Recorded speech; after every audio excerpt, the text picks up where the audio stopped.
These issues could kill Nickelodeon All Star Brawl 2. I apologize for the clickbait, but my hope is that the eyes on this video are a lot, because this is an important one. While the new patch 1.3 has fixed pretty much all of the balancing concerns and player feedback, it has also led to an entire overhaul of the way the game's pace was at a competitive level. There are still plenty of problems that have been around since the launch, and unfortunately new issues have risen from the newest patch. I'm going to start providing videos once a month detailing issues I'm having and others report they have with NASB 2. I'm doing this to give my takes on things I feel should absolutely become a priority in terms of fixing, and just to remind the developers of something they might have missed, or just, hey, this exists. Some of these things I'm told are in the bugs forum page on the official Nickelodeon All Star Brawl server page, which you should join in order to post your issues with the game currently so that they can get fixed as quickly as possible. Here are the current issues that I've found, starting with the patch notes themselves. So, straight up, the patch notes had a ton of detail and information, but a lot of these informational tidbits and changes were actually not up to date with what was actually provided in the patch. And this is a huge issue in terms of delivery and can change player expectations as well as misinform people on what to expect. Even if it's edited a day after the notes release or via a Twitter update, it shouldn't have to come from beta testers that things intended to be added were no longer done or reverted. In this example, Plankton downlight buffs were supposed to be added, but instead a beta tester reported to the community that this was actually not the case and that they were no longer happening. There were also a couple things that were not documented, things like up special height reductions, down air now only stalls you once per airtime for certain characters, and then down special for certain characters also no longer going away on shield. Getting into the general character issues, which there are quite a lot, and there are probably more than even I mentioned in this video, so feel free to mention ones I don't mention in the comment section below, as long as you know for a fact they're from the most recent patch 1.32, I think is the most recent one as of the time of writing this video, so just let me know. So, general character issues. Gran McGurdy's pot still doesn't function properly, and pretty much what it does is it doesn't deal damage, and it can't be set up by Granny hitting it with her own hitboxes, it just explodes after some time. Granny's airplanes sometimes spawn without a model, and only the wind effect or trail. Another Granny bug is that Granny Piano doesn't work anymore, so you'll throw it up in the air and it will not fall down, it'll just come down into view and then immediately despawn once it comes into view. It does have a hitbox in this scenario, but it does not fall all the way down like it used to, which I'm not sure if it is intentional or not. Donnie can only drop from one ledge. He can no longer push down to drop from ledge. He can only do it, I believe, on the right ledge, if I'm not mistaken. Aang airball shield damage is insane and can break shields if someone is unexpectedly holding shield. And also, apparently some characters can't actually release shield once they get hit by Aang airball. So that's pretty awesome, if you ask me. No, that's actually reminiscent of an issue that Aang had in NASB 1 where he actually could kill you instantaneously on a patch on the Switch and other consoles for a brief period. So hopefully this doesn't last too long either. Teching of any kind on the stage still causes the player to do a dash tech if they try to buffer a tilt strung or any other type of attack option. So pretty much I try to tech away. I click A to do a jab to stop my opponent from hitting me, or an F tilt with the C stick, and it ends up causing my character to do a dash tech. Patrick has the Yoinky Splinky, which is done with his down special, and so unfortunately what happens is similar to LT Gray's, where he'd slime cancel his side special.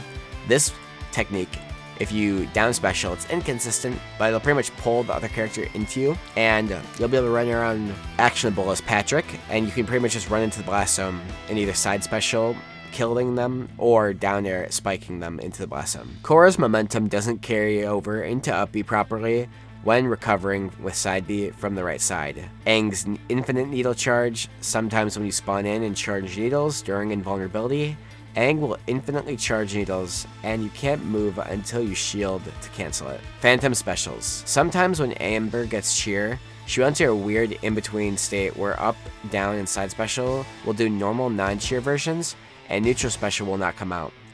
You can fix this by using slime to do a cheer side B. Gerald's side special, the skateboard, will get stuck and unable to be cancelled with shield if he's hit by a wind box. To test this, you can try using Korra up air since it has a wind hitbox. Slime block doesn't actually work on some characters. That's something to test out. When the CPU grabs ledge, they kind of just stay there. And this happens in training room or in CPU battles. And I've actually recently discovered that there's a glitch with this even further where I've discovered in training room mode, if you click start to show the menu screen for the various options you can do in training room mode, I've noticed that if you press pause, then unpress pause to remove the menu, the character at ledge will actually get up on their own. So it is possible for them to get up, but only if you click start. Ember's super causes spinning sometimes after hitting it on an opponent. Reptar's also causes the same thing to happen when using the super, and I think Danny's does as well. There are plenty of other character related bugs.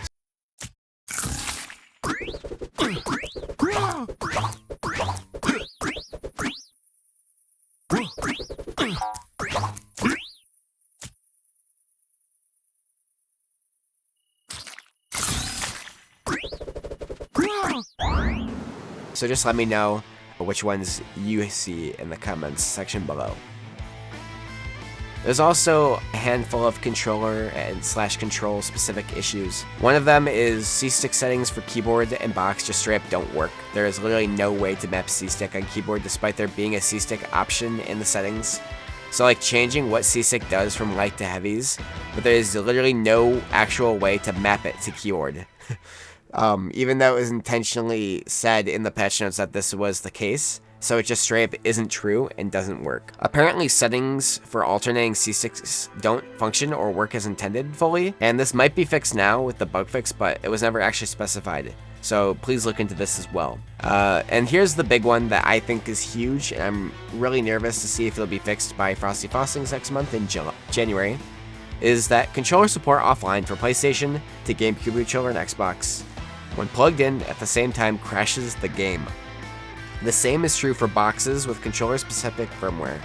This has happened since launch day. There are button misinputs galore in this game, and I've had a lot of issues with that in this game. There are times where I'll input strong up air and I'll get light for some reason, and there are times when I'll input like up air and get like bare. And I'm not sure if that's just a controller issue. I don't think it is. It seems to happen to me quite a lot. There's also some menu UI issues. The game doesn't switch to the correct stage playlist when I select a stage from a playlist. So if I select a ranked version, it'll randomly pull me after the game finishes to, let's say, the Smashville or Jellyfish Field shaped versions of the stages instead of putting me back into the ranked playlist variant. Team attack feature is apparently in the game's code and is capable of being toggled with a mod, but it has yet to become able to be activated within the rules menu or the UI itself. So in short, team attack exists for doubles, but you literally can't turn it on. So I hope this comes soon. It was said that this feature is supposed to come in 1.4, but there's a bug for rank as well, with ELO earned wins often feel random and a lot less than when you actually lose. Usually it's like -20 for a loss and only +4 for a win, which is a little odd. Obviously, I'm not a developer of the game, but as a content creator and as a tournament organizer, I see comments in my Twitch chats during tournaments, Twitter threads. I see things in other Twitch chats of larger tournaments I help organize, like Slimebox. And many of these comments are all things that people say a lot. And the main thing that everyone says when they complain about this game isn't the gameplay or the story mode or the voiceovers or anything, or the items. It's the stability and bug fixing. It's not the balance anymore. People enjoy the balance of this game now that they've gotten used to it. And they're okay with where it's at for now. But what's taken priority for a lot of these people in terms of what they hope the game gets isn't new characters or features or balance. It's just bug fixes and stability. And I think that's where they're headed with this new patch. It seems like things like the Steam Deck just finally getting complete compatibility is a really good thing to see with the most recent patch, as well as things like small bug fixes were changed. So I'm hopeful for that in the future for 1.4, it comes soon, and that there are more things fixed. So far, The team at Fairplay is on the right track, but I think that the team should focus their next big effort on the foundational features of the game. Things like controller support, things like squashing bugs, and everything I've listed in my video so far. A player's experience being pleasant is so important for the game's longevity, and so far the devs have been wonderfully transparent and quick to answer questions and provide updates on things and how they're developing. So I'm hoping that this video reaches developers and they know that just because this is a clickbait title, I don't think Nickelodeon All Star Brawl 2 is terrible, but I do see plenty of ways we can fix it. Thanks for watching.